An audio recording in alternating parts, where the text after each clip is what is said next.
Hello, I'm Josh Strife Hayes, and this is Strife Reads Writing Prompts. Today's prompt: you are a time traveller. While traipsing about in the past, you stumble upon something that shouldn't be there: an open Wi-Fi network. The following story was written by Nickofnight, and I perform it with his kind permission. My eyes open to a stinging darkness, and it takes a moment for my legs and arms to begin thrashing. I realise I'm drowning. I spin around until I see a weak web of light swaying far above me. My strokes are lumbered and my head pounds, but somehow I make it to the surface, spitting out stagnant water and swallowing huge helpings of air.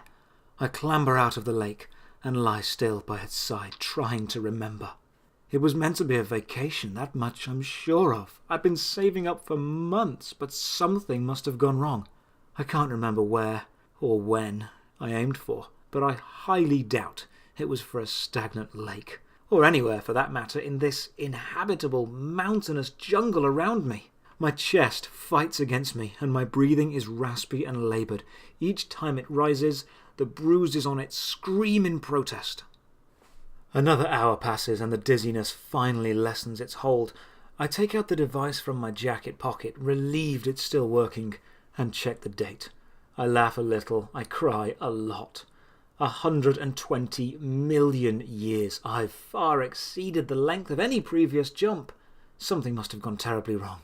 I can't be detected this far back, or helped. And worst of all, I can't do a return jump. The device will charge in the sun, but it could take years to get enough energy built up to make even half the time I need. Shit.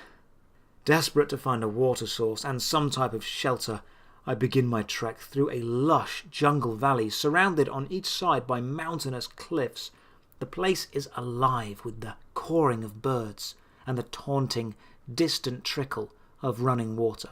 I try to follow the sound, my mouth salivating at the thought of a cool drink, but no matter how far I walk, the noise of the stream never grows any louder. After a couple of intense, sweat-dribbling hours, I realise I've been going in circles, and I'm near the stagnant green lake where I began. Clenching my fists and doubling my resolve, I begin again. The sun is overhead, and there is a gap in the covering of the trees. It sees me before I see it. The pterodactyl is diving down toward me from the cliff on my left-hand side, claws extended and sharp teeth a blinding white in the sun. I fumble in my jacket until I feel the reassuring cold of the laser.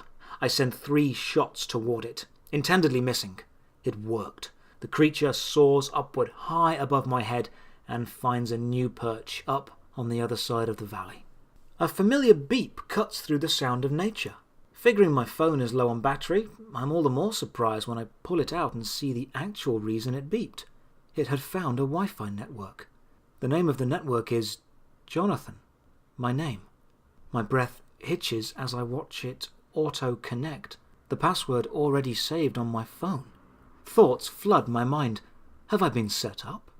Was I sent here for a reason? Am I on some kind of mission?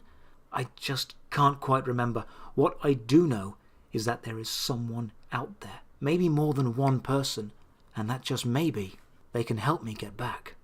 I create my own Wi-Fi network, letting them know I'm here, and to help them find me in case anything happens. Then, using my Wi-Fi signal as a kind of makeshift compass, I make slow trial and error progress toward the source of their signal. It eventually takes me up a steep, craggy cliff and out of the thick jungle floor. It's almost evening by the time I find the flat, jutting plate of rock that the body is lying on. It takes me a moment to work up the courage to turn the body over, but I recognise the clothes well enough. I kneel down at the side of this other me. His eyes are open, and he looks in shock, almost alive, but his chest isn't moving, and I know he's dead. I also know what killed him. This was the cliff the pterodactyl had been swooping down from, the angle at which I had aimed my 3 warning shots. Accidentally, I had violated the most sacred law of jumping, and murdered myself in the process. For a while, I sit and contemplate my situation. How had a future me gotten here? Did it mean that I was going to die soon too? I can't bear looking at the dead me any longer.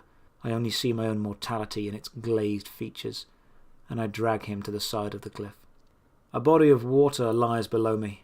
I roll him off and turn away. Did I hear something before the splash of the body reaching the water, like the scream of a pterodactyl? I finally decide I have to go back in time and save the dead me. If I don't, I will soon be dead. It doesn't matter how many laws I break, I have to do it. The device has enough charge thanks to the blistering Jurassic sun. The jump is painless, and I feel like nothing has happened at all. I should only be back a few hours, just before me dies. But he's not yet here on the cliff edge. My only proof the jump even worked is the glaring sun high above me. I walk over to the spot where I found my body and slowly run my hands down my face, frustrated and anxious. The pterodactyl comes out of nowhere, startling me as it flies almost over my shoulder. I can feel the breeze of its huge pumping wings. It swoops down toward the jungle floor, eyes locked on some prey or another. "Oh shit," I mumble, as the laser hits me in the chest and I collapse into a pile. I'm still stunned when he finally arrives. I try to tell him, try to force my lips to move. "You had it on stun." But he doesn't hear. I don't make a sound. I can't even close my eyes. He drags me toward the cliff edge, and finally, as I'm falling, I manage to make a sound. The air, the shock, awakens my body. I force a hand into my pocket, to the device. Too late. Blackness. My eyes open to a stinging darkness, and it takes a moment for my legs and arms to begin thrashing.